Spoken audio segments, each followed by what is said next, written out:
Good afternoon. Welcome to the Church360 Unite Groups and Advanced Techniques webinar.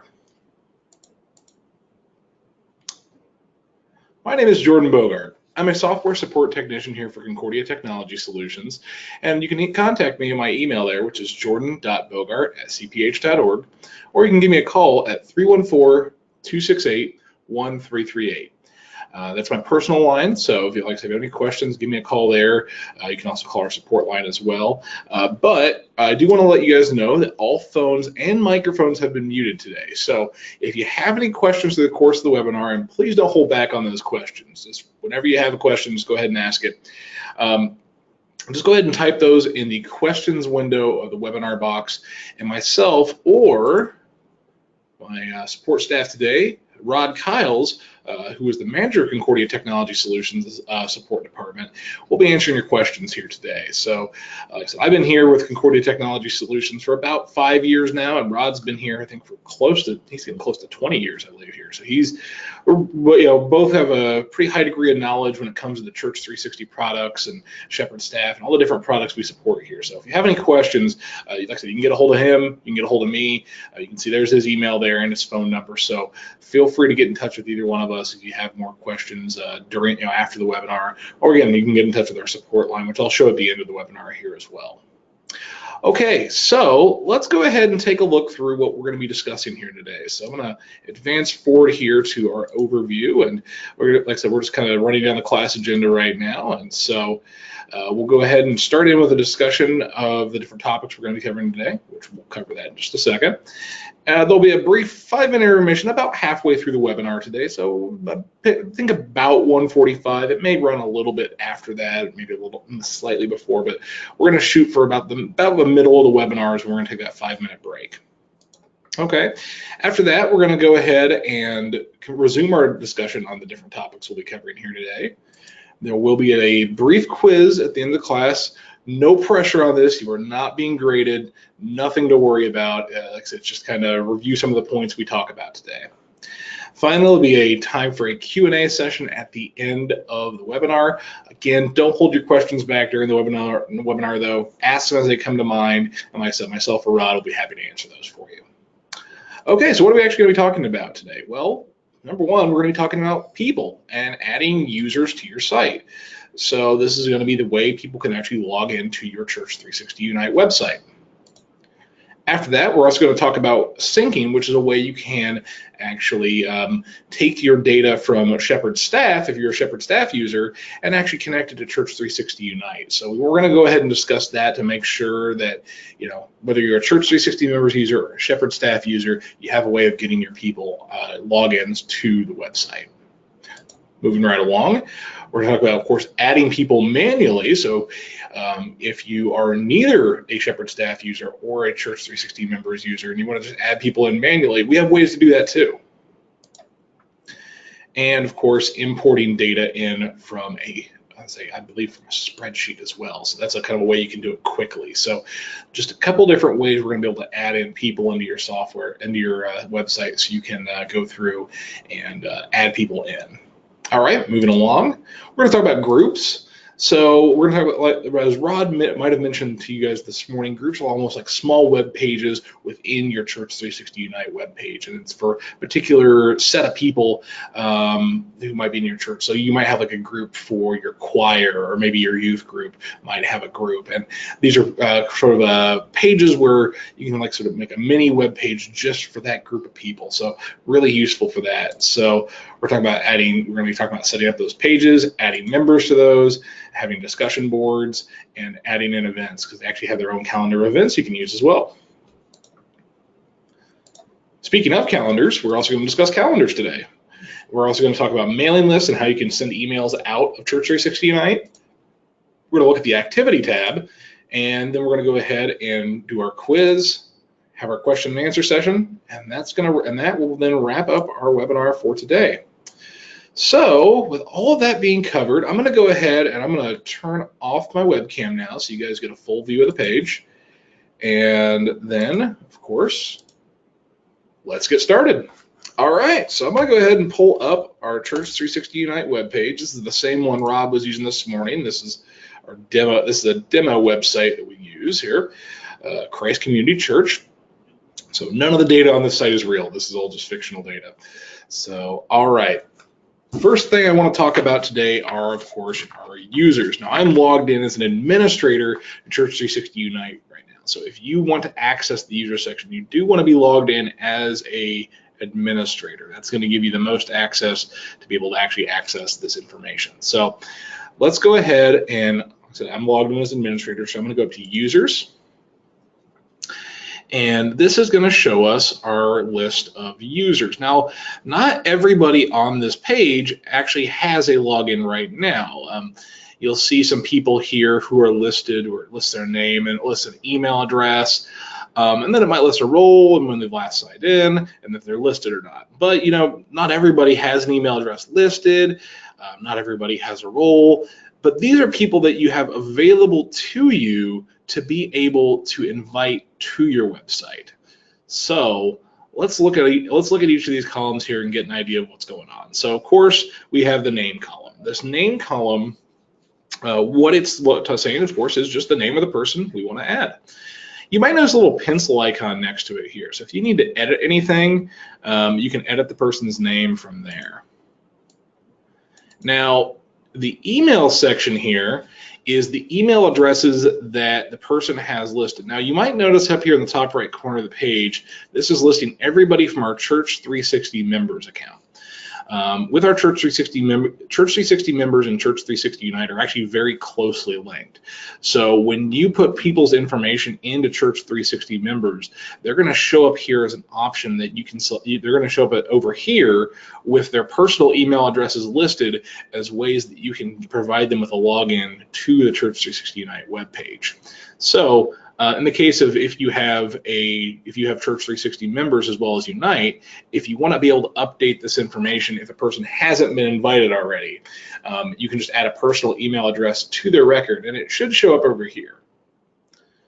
Next up, we have roles, and roles describe what a person can do inside of Church360 Unite. We'll go into more depth on that in just a moment.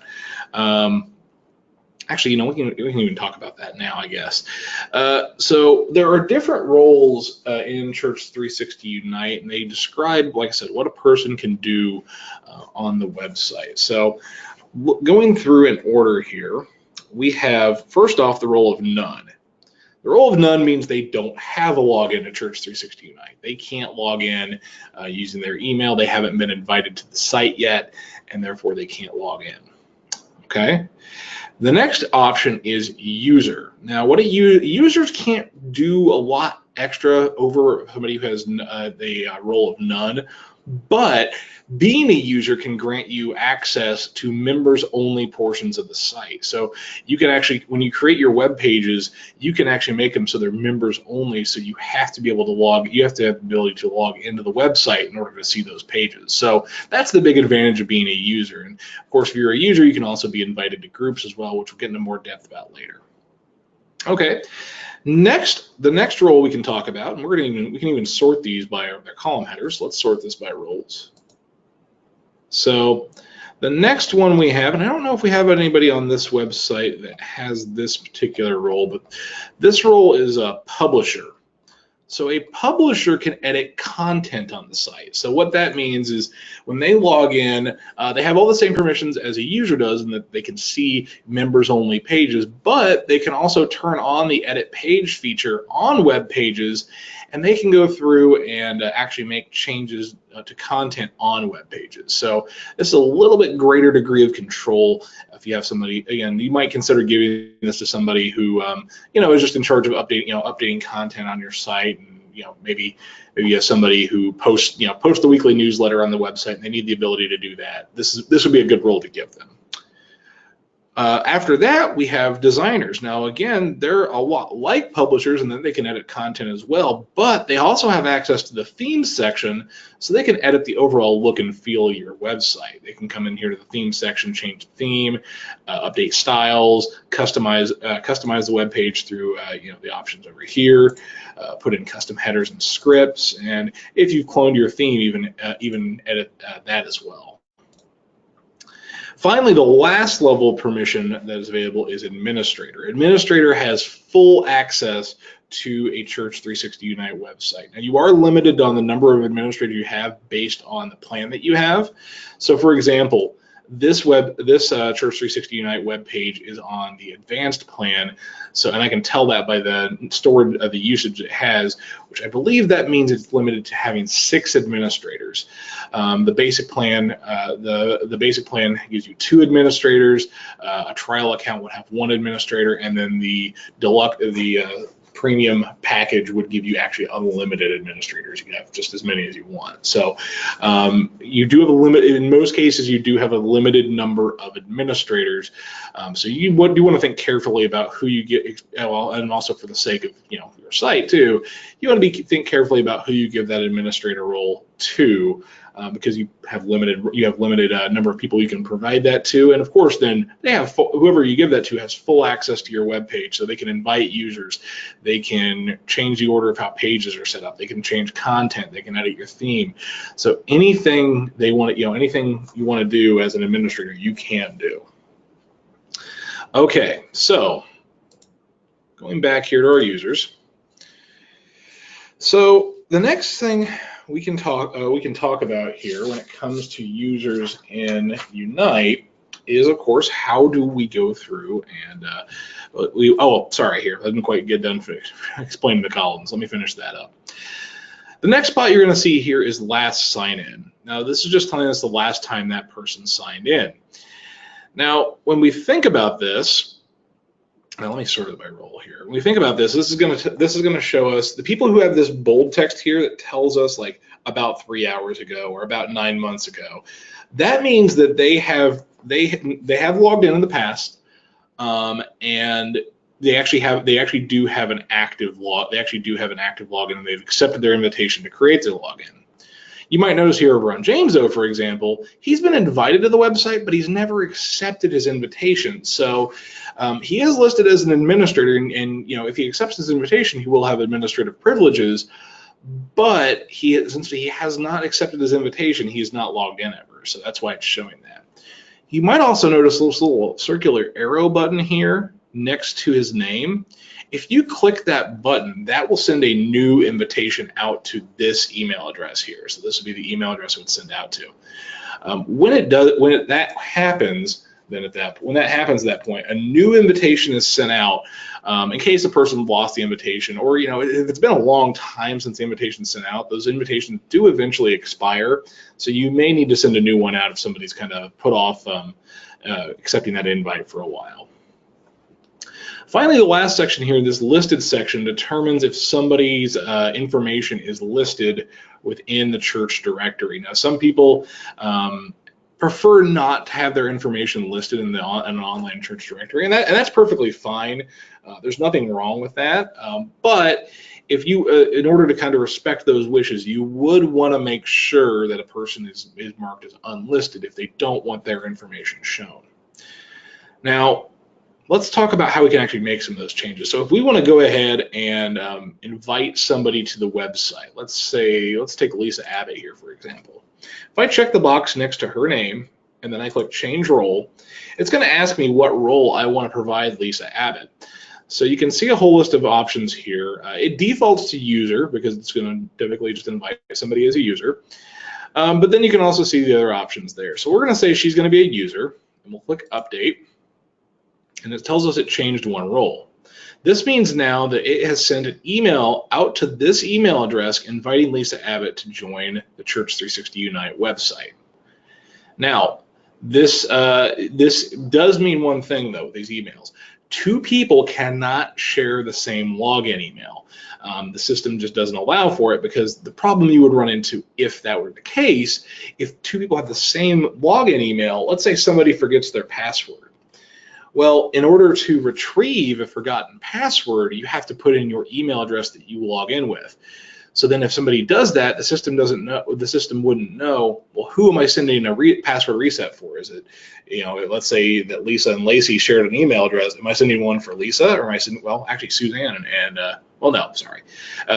Lisa and Lacey they shared an email address, it wouldn't know, well, am I resetting the password for Lacey or am I resetting the password for Lisa? So each person who has a login to Church360 Unite will need their own email address.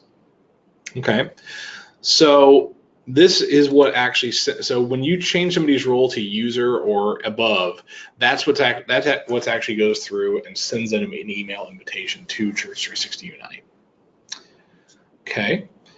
Now, if somebody wants their data to be listed or unlisted, if you just check the box next to their name and like we say unlist here, and we go back to Lisa Abbott, and you can see now it shows her as being unlisted. So that's how you can make sure her information doesn't show in the online church directory. And of course, if you want to list somebody, just click the list option here. And, oh, sorry, I gotta actually check Lisa here. And then she's listed again. So it's important that you go through and you make sure that you again are listing and unlisting people appropriately. Now, finally, the last thing I want to mention, and something you do need to be careful about, especially if you're using Church360 members and Unite together, is deleting people. So if somebody wants to be deleted off your web page entirely, they don't want their information out there. If you check the box next to their name and click delete, that will delete them from your Church360 Unite site, but it will also delete them from your Church360 members site. So you do really want to be careful about this.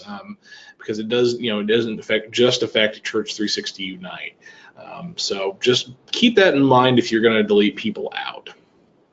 Okay, so that's how we can invite people through, through just the user interface in here. Now, let's say instead of having, instead of us having Church360 members, what if we had Shepherd staff?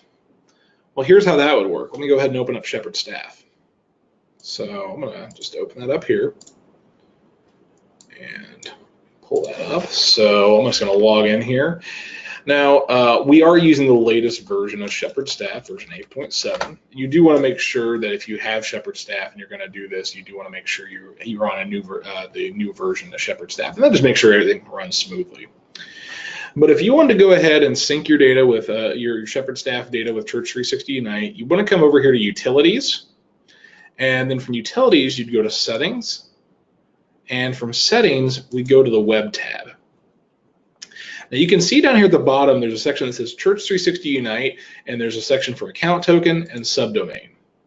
So if we go back here to Settings and then choose Integration, this is where we get our token. So you'd copy this and paste it into here. Click the little pencil icon and paste it into there. And then you would go through and take the subdomain, which is, you can see demo.360unite.com. So demo is our subdomain. You take that and you would copy it into this box. Go click the pencil, paste it in.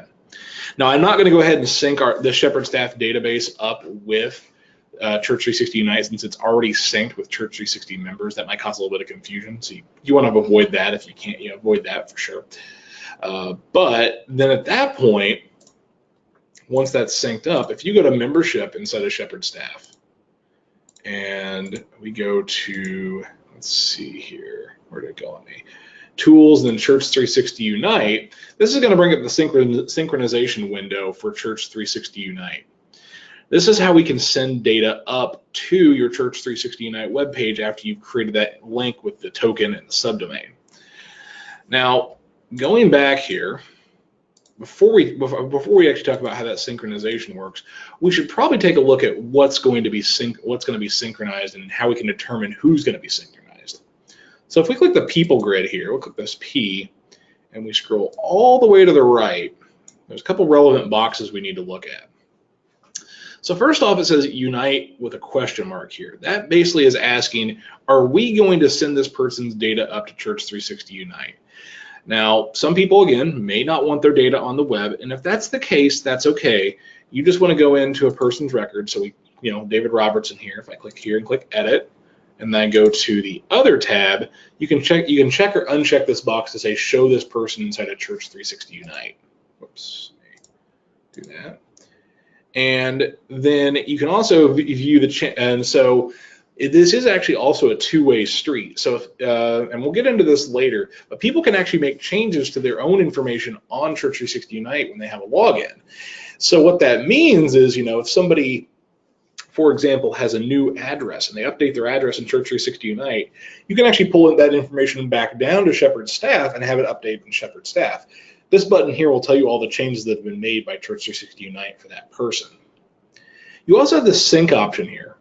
What the sync option does is, regardless of data changes, because normally whenever some data changes and you have the sync here, it will flag them to be synced next time. It will flag this person's information to be uploaded to the website to make the changes. But if you want to tell the system, regardless of if there's changes or not, I want you to re-upload their data just to verify it. If you click the sync button, that'll do that here. Okay. Now, what you'll also see is this pending box here. That means, if there have been any changes made that would be relevant to, to upload to Church360 Unite. If so, this pending box will be checked. And again, next time you do a sync with Church360 Unite, that person's data will be sent up to the website. This web sync actually doesn't have anything to do over here with Church360 Unite. This is actually in regards to the Shepherd Staff web tools. So if you're interested in that, you can check out some of our training videos inside of Shepherd Staff on that topic. Okay, I'm going to close that. So, and actually, if we had our Shepherd Staff database synced up with Church360 Unite, there would actually be a logo up here that looks like the Church360 Unite logo, where you can more quickly open this tools menu for Church360 Unite. So once you've gone through and you've synced up your database, you've put in your token and your subdomain, you can go in here to this the sync page, and then you'll notice there's options to send and receive data. So typically you're going to leave both of those checked because you want to send up any new data to Church360 Unite, and you want to receive any changes from Church360 Unite. Now, the nice part about the changes when they come back down, the system actually does let you see what those changes are, so you can approve them or not before you would have those apply to your Shepherd Staff database. So, if a kid got in and was fooling around on their parents' record and changed something, just changed some information to something completely outlandish, you have the option of vetoing that so it doesn't come back down to your Shepherd Staff database. But then you press the sync button, and then your Shepherd Staff will start sending the data over to your Church360 Unite site. And that's how you get the people over to Church360 Unite from your Shepherd Staff data. So going back to Church360 Unite, once those people are in, you'll be able to, like I said, you'll be able to see them here, just like they were if they were coming from Church360 members. And instead of saying listing everyone from your Church360 members account, you'd see listing everyone from your Shepherd Staff database. Now, the last option for adding people is just doing that manually. Well, like one of the last options, rather. So you can actually just go ahead and put in people's names and emails. So if I were to put in like my name here, Jordan Bogart, and then jordan.bogart@cph.org, then I can click add. And I'm actually already on this database, so I want to add myself again. But that would be a way you could add just an individual person in if you needed to do that. Now, if you are synced up with Church360 members, I wouldn't say this is probably the best way to do that, because remember, when a person's added in Church360 members, they also appear over here. So probably if you have Church360 members as well, probably a good idea is just to add them over there. And same thing is true with Shepherd Staff. It's probably a better idea to add them over there, just because you can add more data right away and have that information in there. Now, the last thing you can do if you want to add people manually, and you want to add a lot of people at once, is you can actually import from a CSV file. A CSV file is a format of a Excel file. So if I click this download CSV template, and I'll go ahead and open that up, this is going to open up Excel. And this is just going to give us a quick template of what we need to include. So it's really simple. You just put in the person's first name, last name, and email address. And you just repeat that process down the line until you have everybody on this list that you want to add. Then you want to save that. So I'll go ahead and say test.com.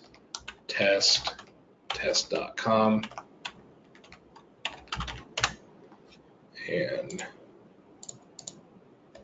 say test one. Oops, hold on. Test whoop. I keep messing up on the keyboard here today. So test one, test and then test1@test.com. So then I can save that to my computer. So I'll just do save as, and I'll just put it on the desktop so it's easy to find. And you can change the name if you want to, because right now I just have it saved to the Unite plus CSV template.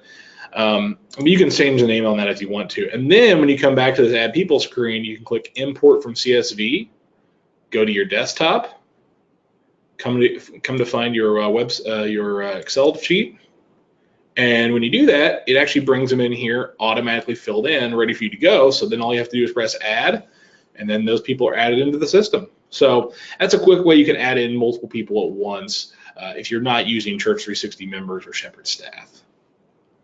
Okay, so that's how we would go through and we would add users. So, all right. Now, I'm going to go ahead and we're going to close out of users now. And let's take a look at the members page. Now, the members page is your online church directory. So if I go through here, let me find it. There it is, under Connect. Now, of course, it's going to vary depending on where you place this page on your website. But if you click Members, this is where you see your online directory. Now, people are arranged into the households that they show up in Shepherd staff. So that is the nice part about this. Now, you can't arrange people into households if you add them manually inside of the Church360 Unite. The households are a benefit of having Church360 members or Shepherd staff, is that it will place people into their correct households otherwise. So that is, like I said, it is a benefit of having those a church management software like, again, Shepherd staff or Church360 members. But this is going to be and you can see by default, this is a members only page. You have to be able to be signed in order to see this page. But what you're going to see here is you are going to see then each household and then each person, and it's going to show each person in that household, and it's going to give you a quick address, phone number, and then any listed email addresses for the household. Now you can click on somebody's name, or actually we click on somebody's household, and this is going to show us, again, a more in-depth view where you see all the people there. And then if I were to click on Dave, or I could go back and click on Dave over here, this is going to take us into Dave's person record. And the nice part about this is this kind of acts as just a little short profile for Dave. So, of course, you have his name, you have his phone numbers. Again, these are showing from Church360 members. So if you want to have those be unlisted, you can mark those as unlisted then there. You have the email addresses and what household he belongs to and what address he's at. It's also going to show you what groups he's in as well. So you can use this to see what Dave's involved in. Now, if you're logged in as administrator, you can go in and edit his profile. So when you edit his profile, you can edit anything about him. And again, because this is synced up to Church360 members, if you make changes here, it makes those changes over there. Same idea with Shepherd staff, except you would need to sync your data back to Shepherd staff again. And when you sync your data back to Shepherd staff, those changes that you made will come back down to Shepherd staff. Now, a user can go in and do this same thing, can edit their own information if they click on the little person icon up here and then click their name. And this is going to take you in to that person's record. So this is who I'm signed in right now is Kent Williams. And you can go in and say edit your profile, and then you can go in and you can make any changes you need and click update profile. You can even say I'd like to be seen in the membership directory, and you can check or uncheck that at will, so that way you can say if you want to be seen in that member's directory or not. Okay. All right, so let's go in here. All right, so that's the members page, and it's pretty simple. And the nice part about this is once you get this going and you get people, creating their logins for Church360 Unite, it can really help out with the church management side of it, because then people can be you can kind of let people know, hey, you actually have the ability to update your own information with the church if you log in, and if you need to edit your phone number, you need to you need to, if you get married, you need to change your name. If you need to go in and you need to update your address, anything like that, you can go in here and just make the changes. You can have your user go in and make the changes themselves. And again, that might save you just a little bit of time when it comes time to updating your information for your church. Okay, so that is the directory. So let's next talk about groups. So a group, of course, is a gathering of people together for a specific purpose. I know that's a kind of a boilerplate explanation of groups, but that's really what it is. It's just simply a group of people, a gathering of people who all are coming together for a common purpose. And so we can create group pages in Church360 Unite to accommodate these collections of people, so they can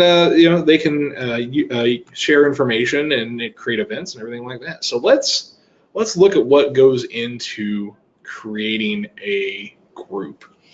So some examples of groups you might have at the church: you might have like an altar guild, a choir, a men's club, men's ministry, women's ministry, young adults ministry, anything like that you can create as a group. So let's go ahead and go to pages, and let's create a group here. So an example we could maybe use for this is, let's say we are going to have a church softball team. I always like to use that as an example. So we'll just go ahead and we'll press the new page button up here. Actually, we already have a men's softball team. All right, we'll make it a volleyball team. Why not? So we'll go ahead and add a group, and we're going to go ahead and call this volleyball team. Okay, so we have a volleyball team now, a group page now. We created that. I'm going to go ahead and click Save Changes to go ahead and save that change. And now I'm not actually going to move this over into my active menu items, and it'll make more sense why we're not doing that later.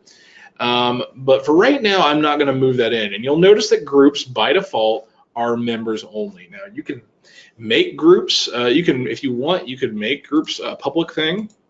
Well, actually, hold on just a second here. Oh, well, sorry.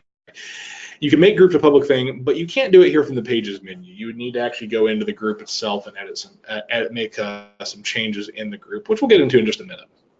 So we've made our volleyball team. Let's go ahead and go over to that page. So I'm just going to click on the link here, and this is going to bring us to our volleyball team page. And you can see it starts out in that draft view, which means that a publisher and up can see this page, but nobody, users and then people who aren't logged in can't see this page. So this lets us work on this page while it's still in progress here. So this is the page. It's looking pretty basic right now, but you can see there's a bar off to the side with a few different options. But let's turn on our edit page here. So first things first, we can put in a description of this. Just works like a normal page then at this point where you can edit things. So you could add in some information about the volleyball team. So 2019 volleyball season is starting soon. Please email, and then we can put in a link here to our email. Oops, actually, let's do it this way. Actually, we'll say John Johnson. Please email John Johnson, and we'll go ahead and link him up here.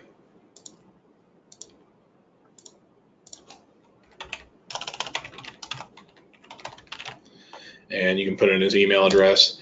Please email John Johnson if you are interested in joining the team. Okay, let's save that. So then we just have a simple text there. So then over here on the right, you have a link to this home page of the team. And so you have that there. You have the title of the page. Hold on just a second here. Let me turn off that page.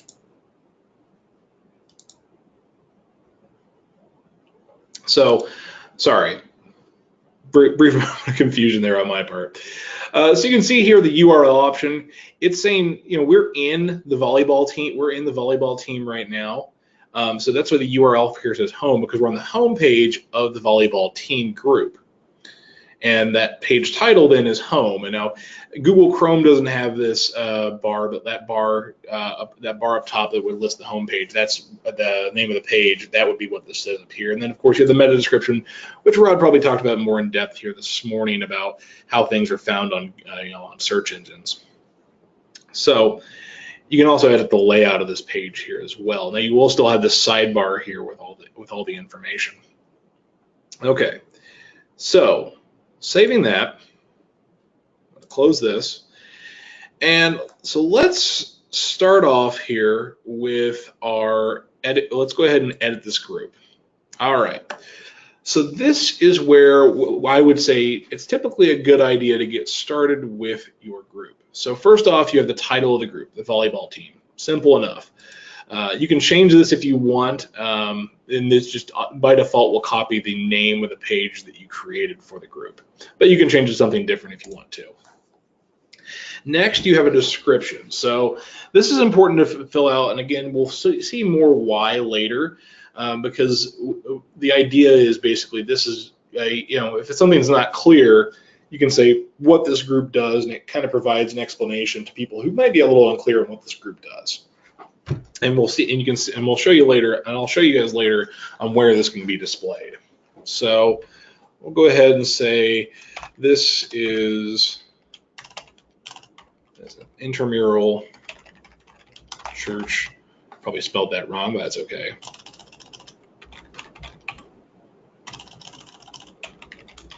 A church volleyball league. Okay.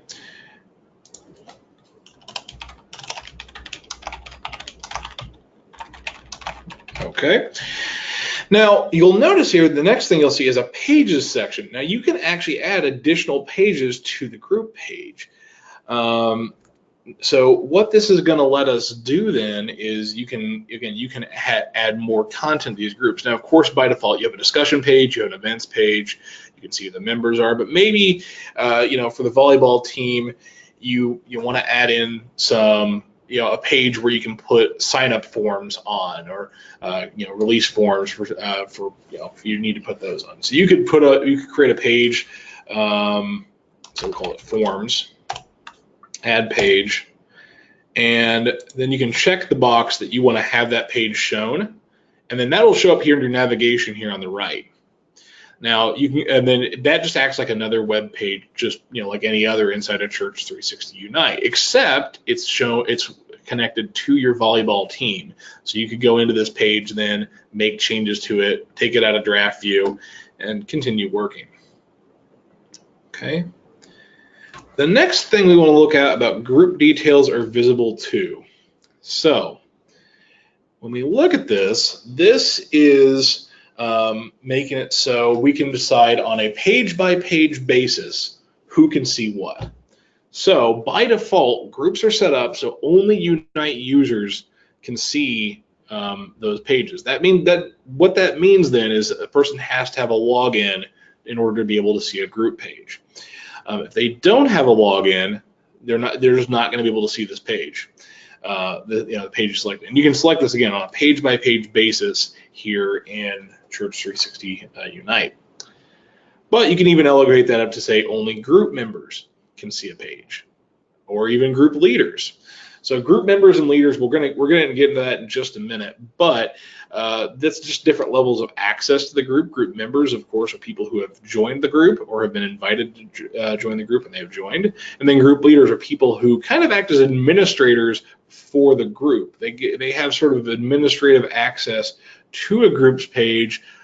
So they're sort of like mini administrators, but they can't make any changes outside of their group like an administrator could for the rest of the site. So it's just something that you can kind of delegate some of that group creation process to group leaders on your website. And then of course you can say this page is visible to no one if you want to.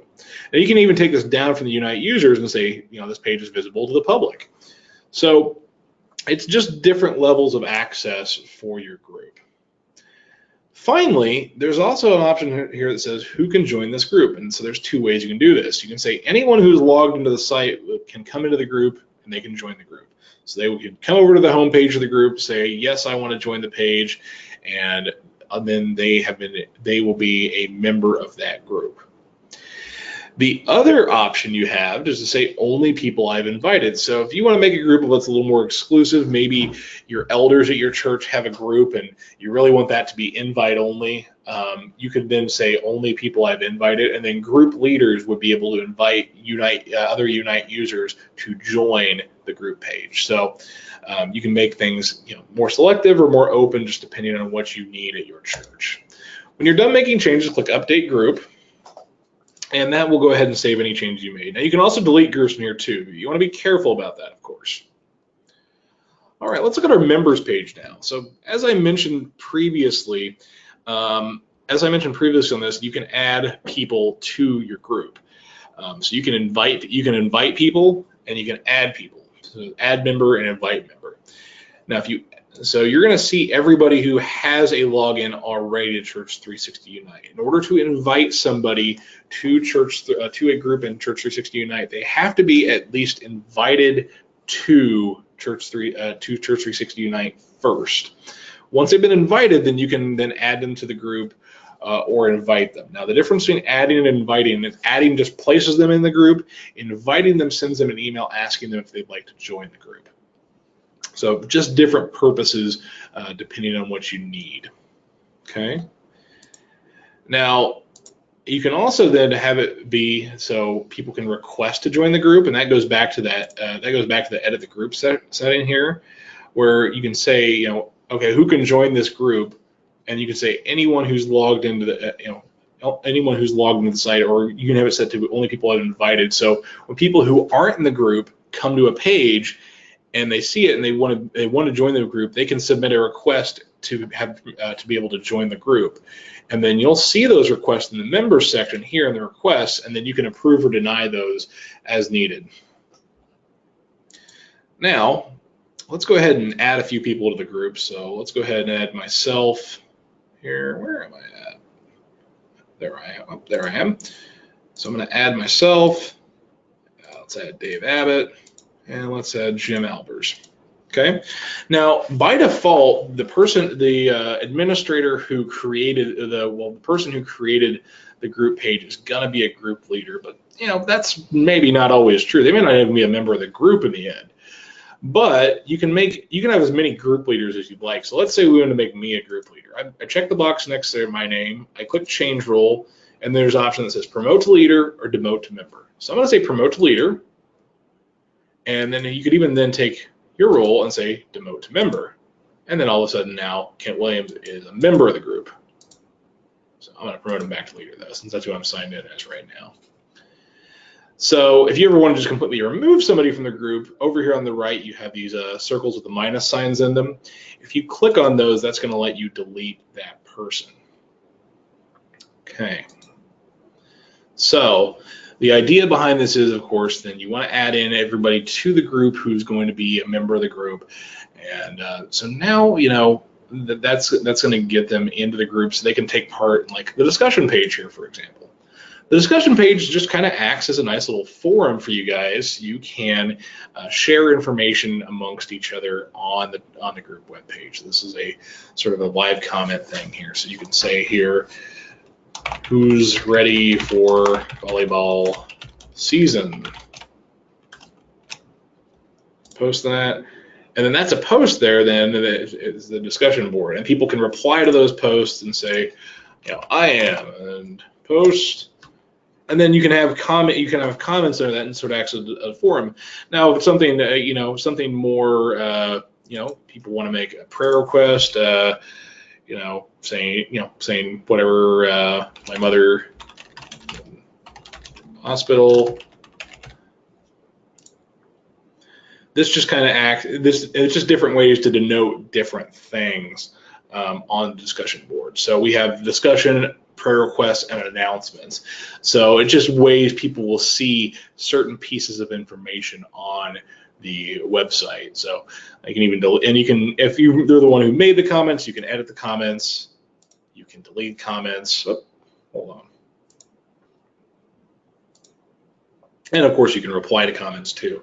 So you can see how those are kind of nested like that. Okay, so we've come up on the halfway mark. We're just about done with the groups section here, but I'm going to go ahead and we're going to pause this for now. We're going to take our 5-minute intermission. I'm going to go ahead and set up our timer here. So we'll have a 5-minute break. You can ask any questions. This is also a time you can ask questions too, and of course you could ask questions all along as well. But I'm going to go ahead and start up our timer, and we'll see you back here in 5 minutes.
Okay, so that's our 5-minute intermission.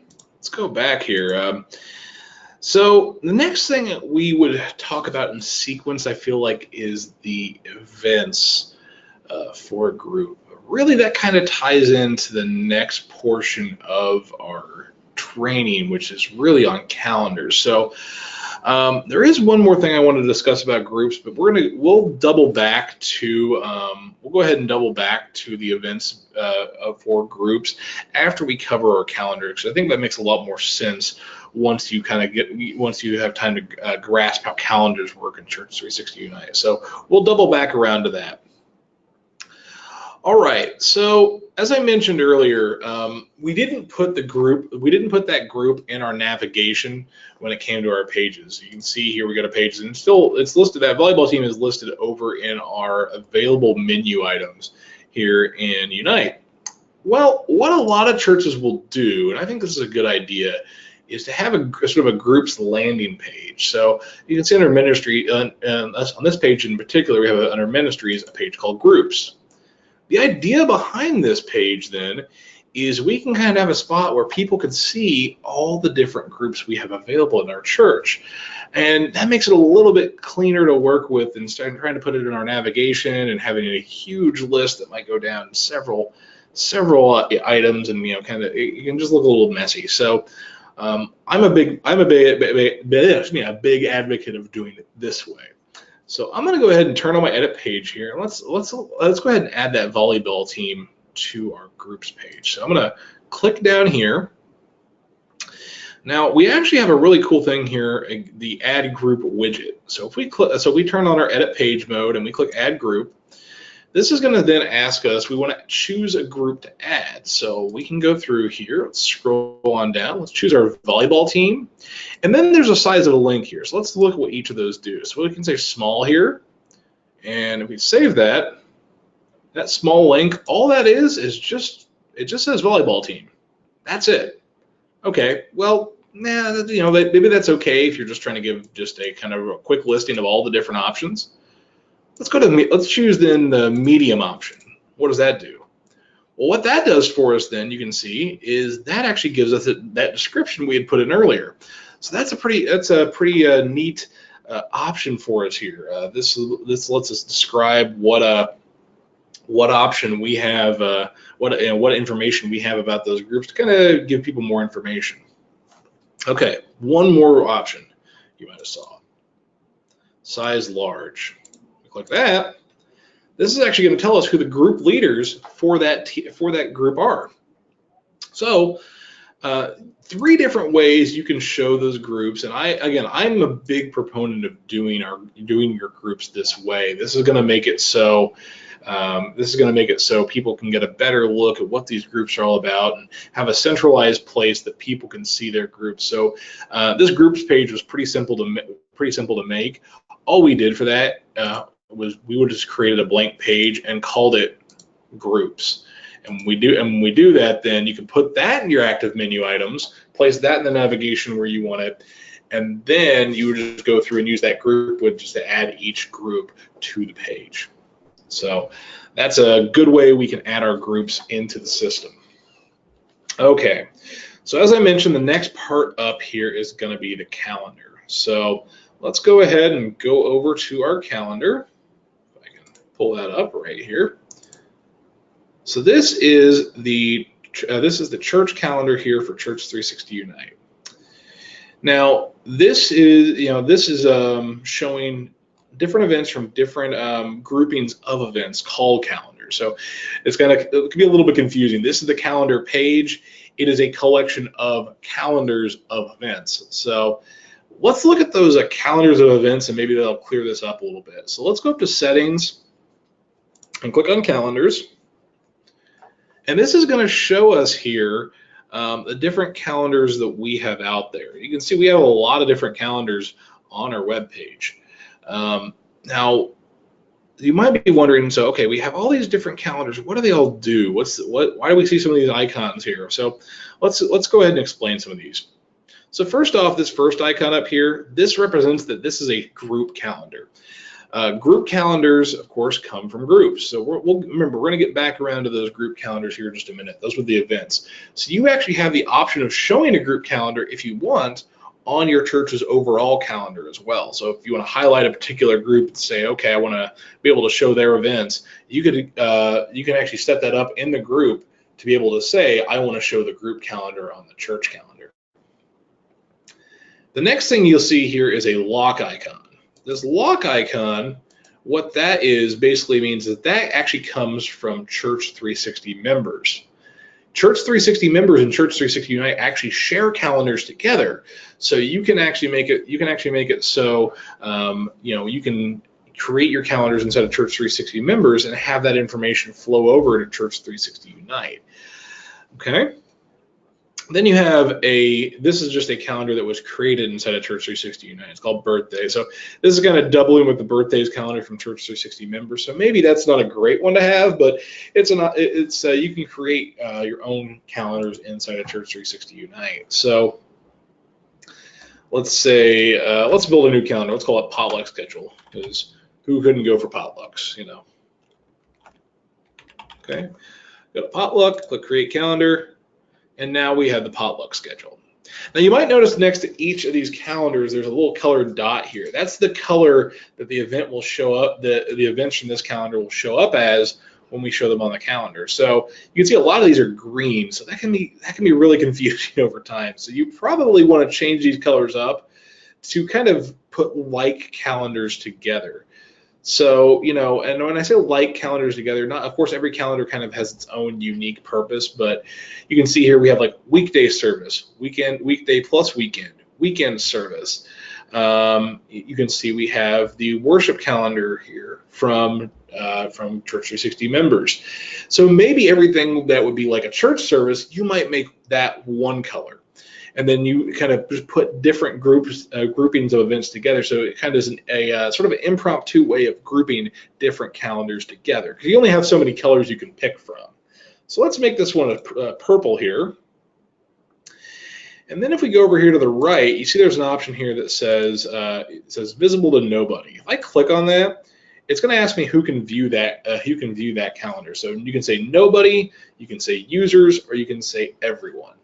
Nobody, of course, means nobody can view that calendar. It's not an option you can pick on that calendar view to see any events for. Users means you have to be logged in to be able to see that calendar. And of course, then everyone means anybody who comes to the web page can see that calendar, know when those events are coming up.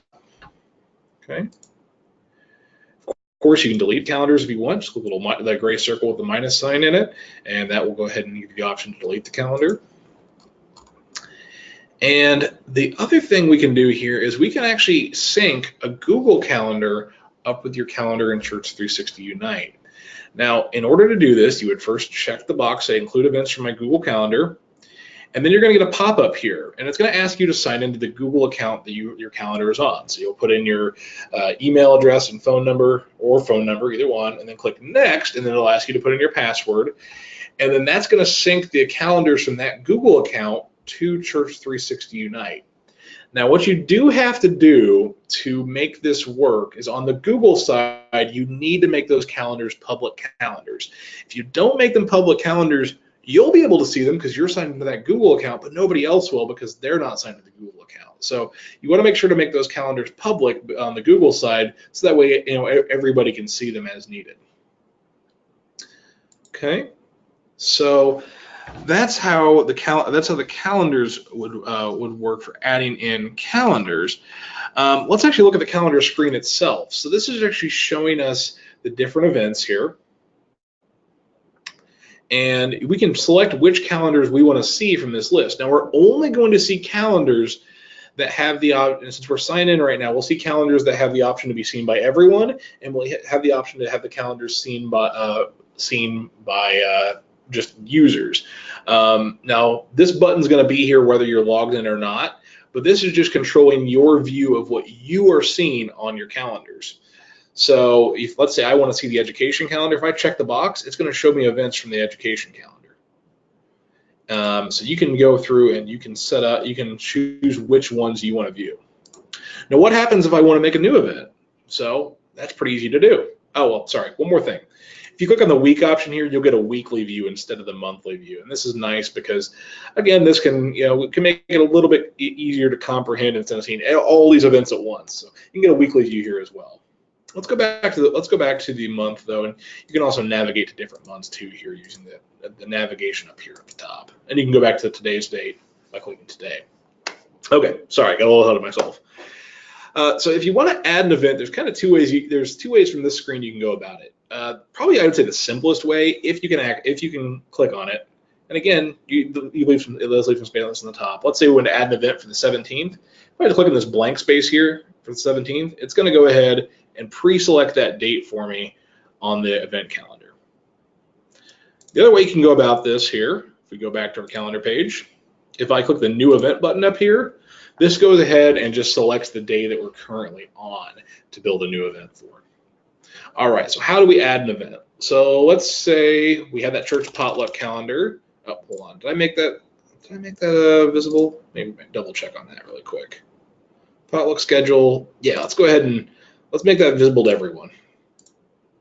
Okay, we have that now. And let me refresh our page. Okay, so let's go ahead and plan a church potluck for this weekend. So we'll just say church potluck. And we're going to go ahead and put that on the potluck schedule. So that means it's going to show up under that calendar. And this is going to let us know the event will be visible to everyone because the potluck schedule is visible to everyone. We can put in a location for the event. So let's say this is in the fellowship hall.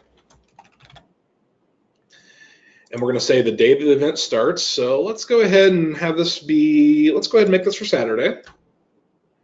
And let's say that's going to start at 5:30 p.m. And it's going to end, let's say 7:30 p.m. Okay.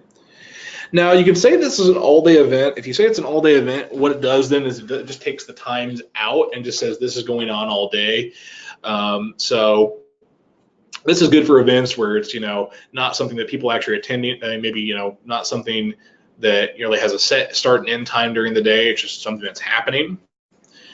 And then the other option you have here to say that this event repeats. So let's say instead of just saying that this is, this is the just the potluck happening this weekend, let's say our church has a potluck every Saturday of the third Saturday in the month. That's no problem to do that.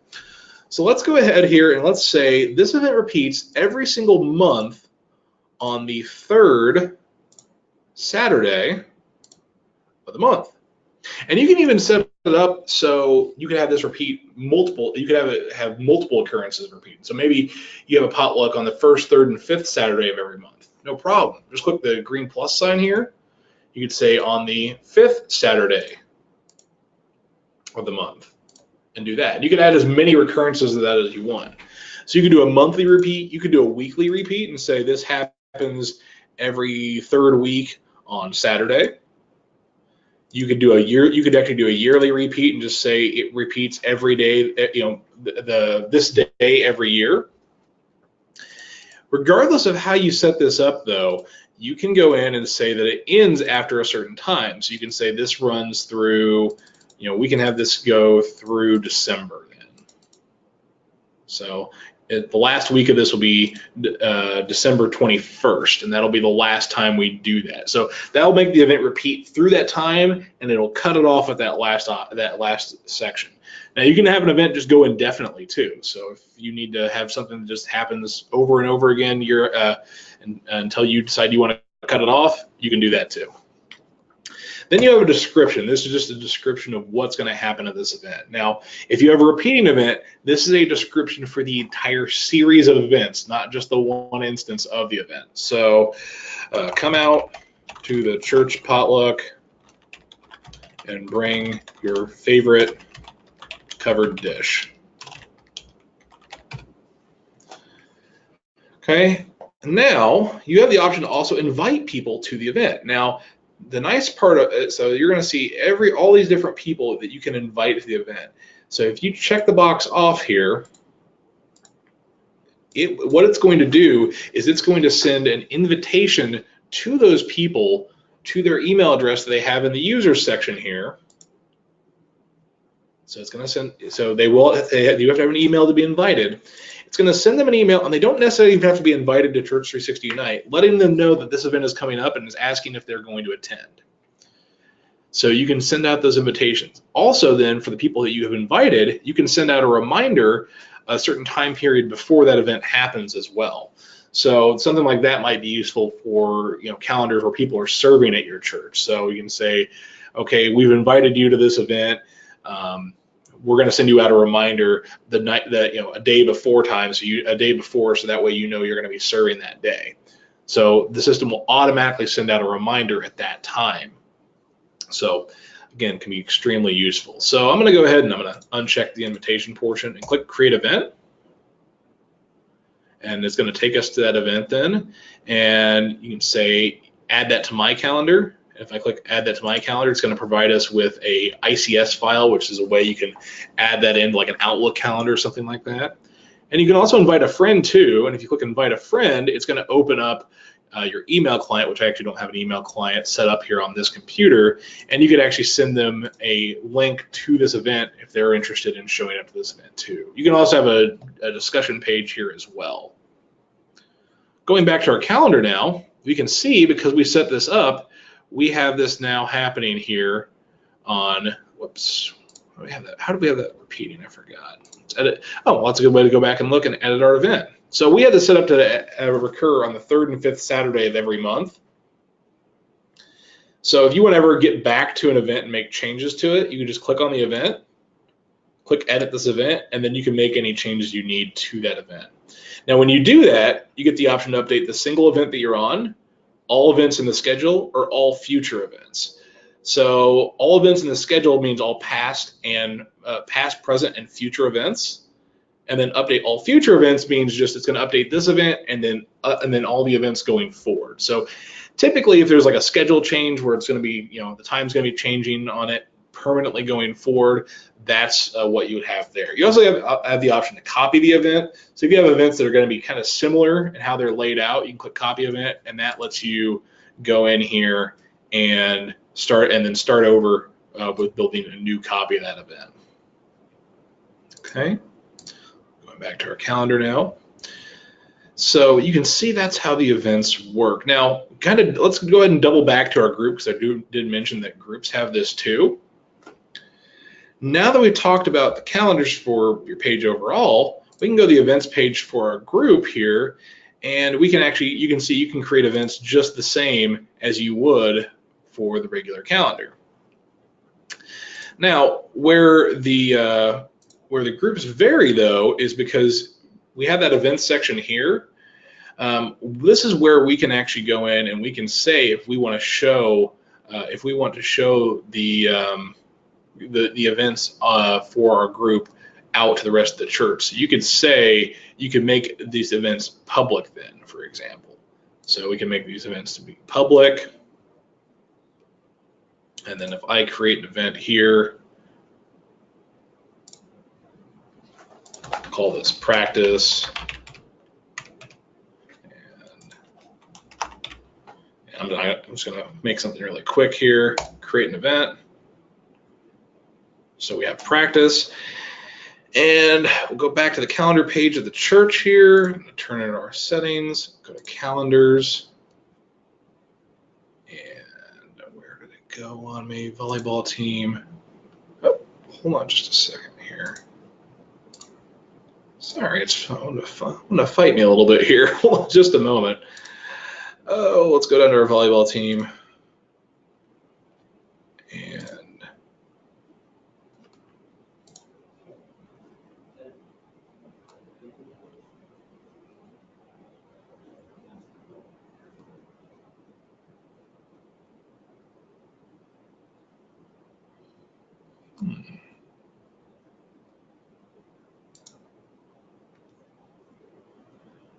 well,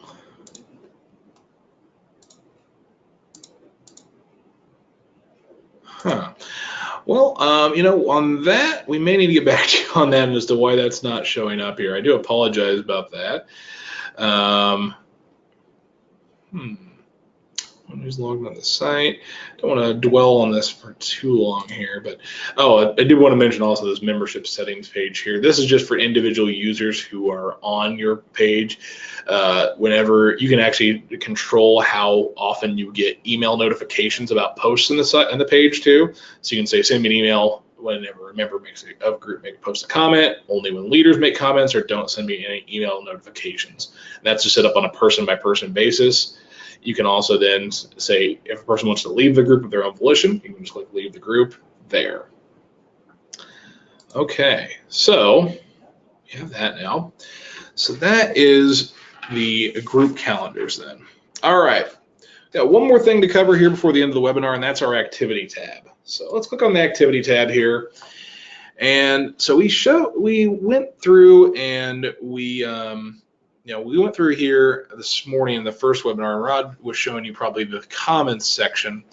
But we also have a few other things here too. So we have the event log, and this is the event log shows us is changes that have been made on your Church360 Unite site to users and households. It doesn't show you changes to pages, unfortunately, but this does show us changes to users and households. You can see, remove the email address. We removed the email address from my name here, or we added people into the system. So you can see the change to people and households here. Okay. So the next thing we can look at is the email log. Now, we might have briefly touched on this morning, but if not, let me go ahead and actually just show this because I'm not sure if we did or not. But we have what are called mailing lists here. And actually, let me look. Did we? Sorry. Yeah, the mailing lists. What those are, of course, is this is a way you can email groups of people out of Church360 Unite. So how they work is you create a name for them. You would create a name for the mailing list. So let's just say, let's see, team meeting. I'll click create mailing list. Then when you click on that list, you can actually then say who's going to get an emails from that. So you can say individual people. You can pick individual people out. You can pick groups. You can send emails to entire groups at once. And you can even select other mailing lists to be included on another mailing list. So once you've set that mailing list up, I'm going to go ahead and close that. You can check the box next to the mailing list that you want to send out to and click email. And then that's going to open up the email client on your computer. Now, again, I don't have Outlook set up on this computer, but you would pull up your email client like Outlook, and then you could actually compose a message, and it would send an email out to everybody in the system that you have emailed to. Now, going back to our activity page here and looking at the email log, this is going to show us then all the people that we've emailed out to. So there's a couple different statuses here, and I want to talk about those. So, and this is just showing us, hey, here's the email, here's the subject. So these are emails that the system is sending out automatically about comments. But you can see like a reminder for digitized study in January. So that was an email that somebody sent out through an email list. You have who that's being sent out to, and then the status. And the status is what I want to talk about here. So you might see, and this is also where you'll see emails for site invitations too. So if somebody's been invited to the site, there'll be something in the email log saying if they got the email or not. So there's a couple different statuses that you might see here. There's delivered, which of course means the email has been sent and we have confirmed that it has gotten to the person who it was sent out to.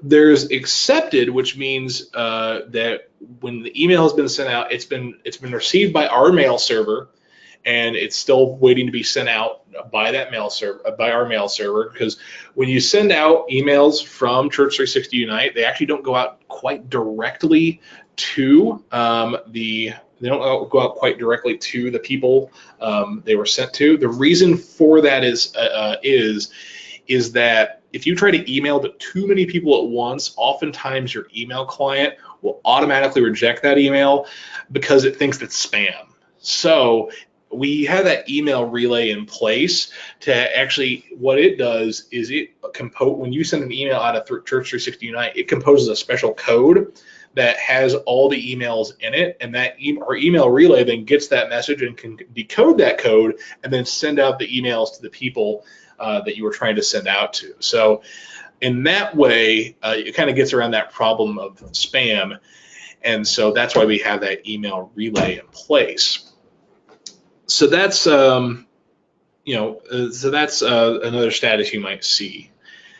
The other option you're going to see here is failed permanently. Now, failed permanently can be a little bit of a complex thing. Basically, that means the email didn't deliver. Now, as for the reason why the email didn't deliver, there can be a lot of different reasons that can happen.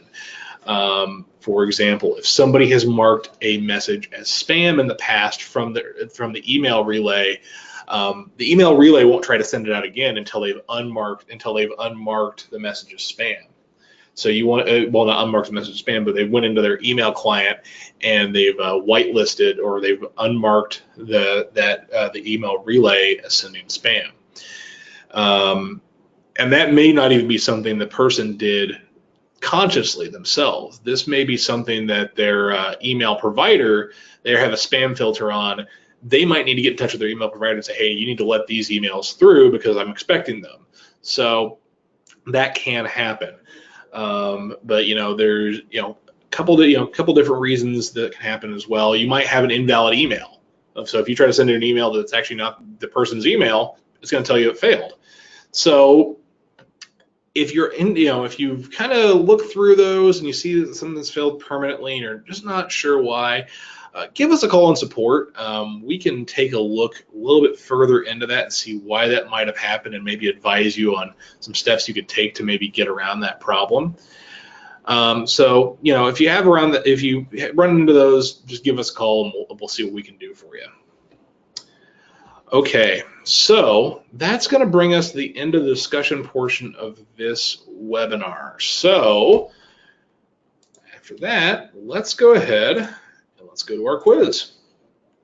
So have our intermission slide there. All right, so our quiz. And again, no pressure on this, guys. You are not being graded. Just answer these questions as best you can. It's just to kind of review what we talked about here today. So clicking next, and first question. People, household, event, and calendar information is shared between Church360 Unite and Church360 members. True or false? People, household, event, and calendar information is shared between Church360 Unite and Church360 members. So I'm going to go ahead and put that question out there. You should be seeing a poll then. I'm going to launch that. You should be seeing a poll then where you can answer true or false. So just go ahead and take your best guess at it here. Take a look, see what you think, and answer. And I'm going to give it just a few seconds for everybody to have a chance to answer. Okay. Just waiting on getting an answer here. Got another 5 seconds or so. All right, so I'm going to go ahead and close the poll now. People, household, event, and calendar information is shared between Church360 Unite and Church360 members. The answer to that is true. Church360 shares information between its 3 programs: so Church360 members, Church360 Unite, Church360 Ledger. Now, Ledger and Unite really don't share any information, but members in Ledger, for example, the offerings from Church360 members can go over to Ledger as a deposit. Unite and members share information, obviously in the way that we just explained. But these all work together to these sites all work together to kind of give you a cohesive church management experience. All right, next up. Deleting a person in Church360 Unite will also delete the person from Church360 members. Is that true or false? Deleting a person from Church360 Unite will also delete the person from Church360 members. Okay, so true or false? I'll go ahead and give everybody just a little bit more time to answer.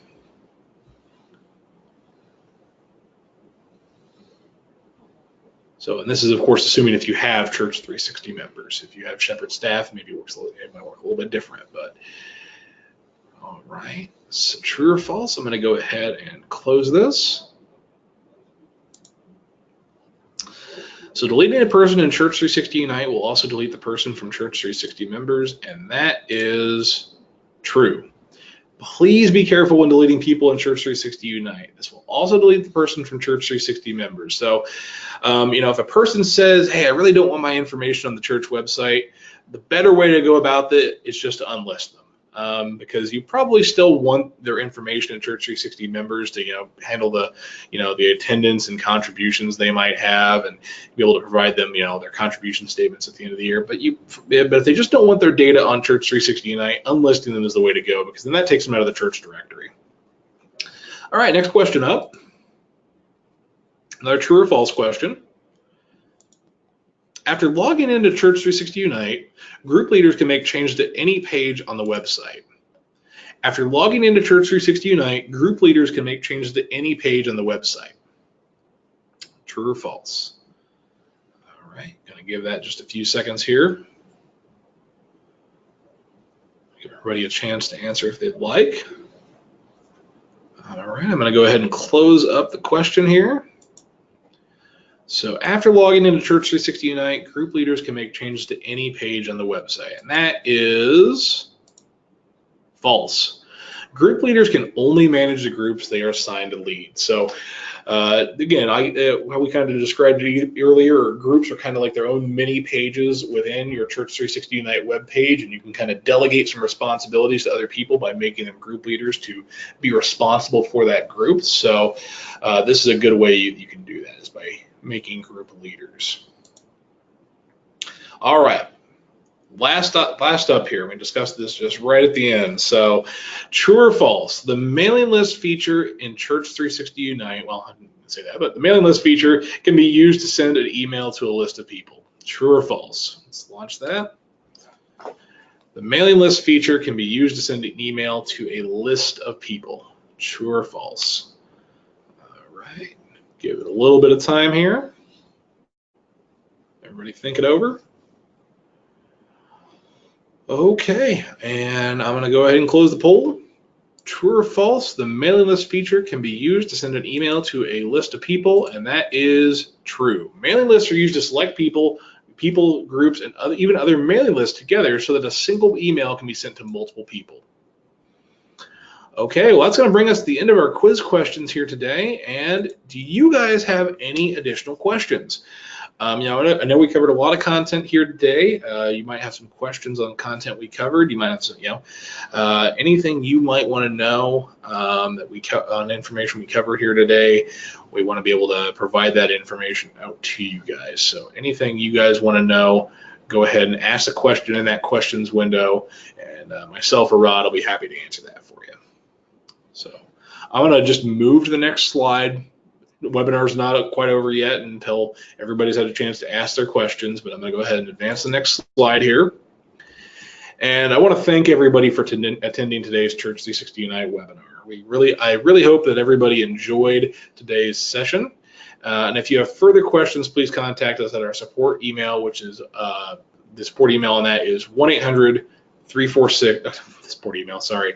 Support phone number is 1-800-346-6120. You can also email us at support@cts.cph.org. Question from Virginia here. Can you switch from Outlook default to Gmail? Yes, you can. It's easiest to do this if you're using Google Chrome. So let's look at that. Now, I'm not going to be able to do it here because I don't actually have access to Gmail in the building.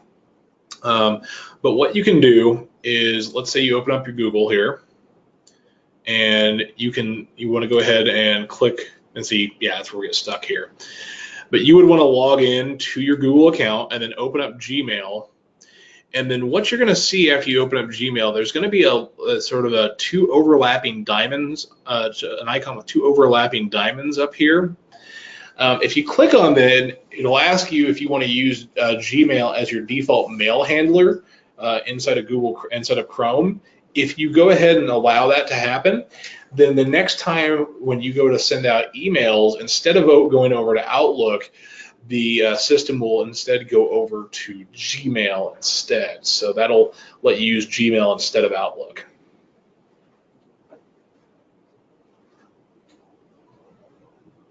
Okay. Any other questions in today? Oh, cool. All right, excellent. Any other questions today? Go ahead and pull that back up.